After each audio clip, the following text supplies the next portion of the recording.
नमस्कार। अगर किसी व्यक्ति की कुंडली को देखें और देखने से उसके जीवन में सफलता की कितनी संभावना है और असफल होने की कितनी संभावना है पता लगाया जा सकता है। हमारी वैदिक शास्त्र में, हमारे ज्योतिष शास्त्र में बहुत सारे योग हैं जो कि हजारों की संख्या में होते हैं कि आदमी कितना समृद्ध होगा, कितना सफल होगा, कितना धनी होगा, कितना दरिद्र होगा।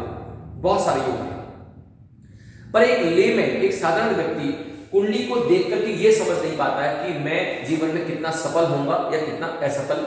आइए मैं आपको बहुत आसान तरीका समझाता हूं। इसके लिए सबसे पहले हमारे को एक कुंडली का प्रारूप समझना होगा। आप जब अपनी कुंडली खोलेंगे तो कुंडली में लग्न चार्ट आपको ऐसा दिखेगा। एक लग्न चार्ट होता है, एक चंद्र चार्ट होता है, भाव चलित होता है, एक निर्णय चलित होता है। मैं बात कर रहा हूं लग्न चार्ट की, बात कर रहा हूं लग्न कुंडली की बात कर रहा हूं।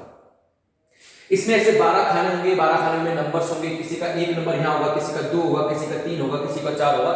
मैं तो आपको सिंपल सा साधारण सिद्धांत बता रहा हूं जो सब पे लागू हो सकता है। इसके लिए सबसे पहले 4 बातों की अच्छे होने की संभावना होनी चाहिए। पहली, लग्न। आप अपनी कुंडली को खोल के देखें, कुंडली के सॉफ्टवेयर में जो आपको कुंडली दिखी होगी इसके अंदर लग्न का बल भी दिया जाएगा और इस राशि, लग्न में जो राशि है इसके स्वामी का बल भी दिया जाएगा। तो पहली चीज, लग्न की शक्ति कितनी है और लग्नेश की शक्ति कितनी है। बल, शक्ति मतलब होता है उनका डिग्री वाला मेजरमेंट। अगर वो 5 या 6 डिग्री से स्टार्ट होकर के 20-22 डिग्री तक चल रहा है तो अच्छा बल माना जाता है। तो अगर लग्नेश बलवान है और लग्न बलवान है तो आपके जीवन में संघर्ष की स्थिति थोड़ी कम हो जाएगी। दूसरा होता है चंद्र राशि का स्वामी।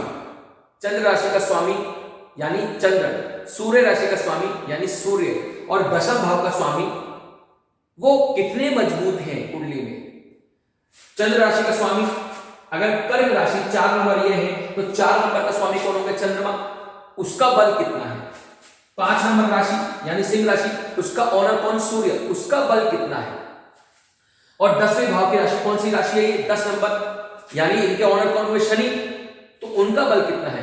अगर ये 4 चीजें अच्छी हैं, बलवान हैं, तो समझिए आपके जीवन में संघर्ष कम होगा, सफलता के परसेंटेज थोड़े अच्छे हो सकते हैं। क्योंकि चंद्र की राशि कर्क राशि होती है। चंद्रमा मन का कारक है। आप सब जानते हैं मन के हारे हार है और मन के जीते जीत। अगर चंद्रमा मजबूत है तो सोचिए आप मन से कितने मजबूत होंगे, आपके डिसीजन मेकिंग पावर अच्छी होगी, आप बहुत अच्छा काम कर सकते हैं। सूर्य आपका तेज होता है, सूर्य आपकी ऊर्जा होती है, सूर्य आपके इम्यून सिस्टम होता है, सूर्य आपकी पद, प्राण, प्रतिष्ठा। अगर नौकरी है तो बहुत ऊंचा पद, अगर व्यवसाय है तो बहुत अच्छा व्यवसाय, उनके सूचक होते हैं सूर्य। सूर्य अगर बलवान है तो समझिए आपका काम और आसान हो गया। 10वां भाव कौन सा होता है? वो होता है कर्म का भाव होता है, ग्रोथ का होता है, वृद्धि का होता है। हमारे जीवन में जितनी हम ऊंचाइयां प्राप्त करना चाहते हैं, हमारी जितनी इच्छाएं हैं, उनका भाव होता है। इच्छाओं की पूर्ति का भाव तो 11वां होता है, लेकिन ये कर्म का भाव है, ये ग्रोथ का है, ये उन्नति का है। आपका ग्राफ कैसे जाएगा, इसका भाव। अगर इस भाव के स्वामी अच्छे हो गए, बलवान हो गए, तो क्या कहने, सफलता के परसेंटेज और बढ़ गए। अब बात करते हैं और कौन से नियम होते हैं। अब देखते हैं आपके जो भी ये 4 मैंने बताए वो कौन से भाव में बैठे हैं। तो हमको भाव का बल भी देखना पड़ेगा।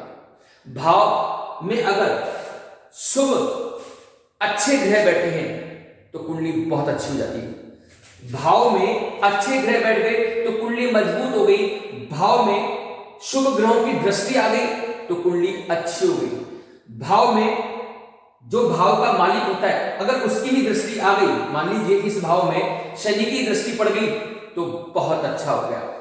और सबसे बड़ी चीज, भाव के दोनों तरफ, इस तरफ और इस तरफ, अगर ये भाव है तो इस तरफ या इस तरफ, अगर दोनों साइड में शुभ ग्रह बैठे हैं तो भाव और बलवान हो गया। समझिए अगर मैं हूं, मेरे लिए मेरी मां भी बहुत अच्छी है, मेरे पिता भी बहुत अच्छे हैं, तो मैं तो बलवान होऊंगा ही होऊंगा। मेरी बात समझ में? तो अगर आप ये सब देख लें तो आप सदैव समझ जाएंगे आपका परसेंटेज सक्सेस का कितना है, कितना कम है।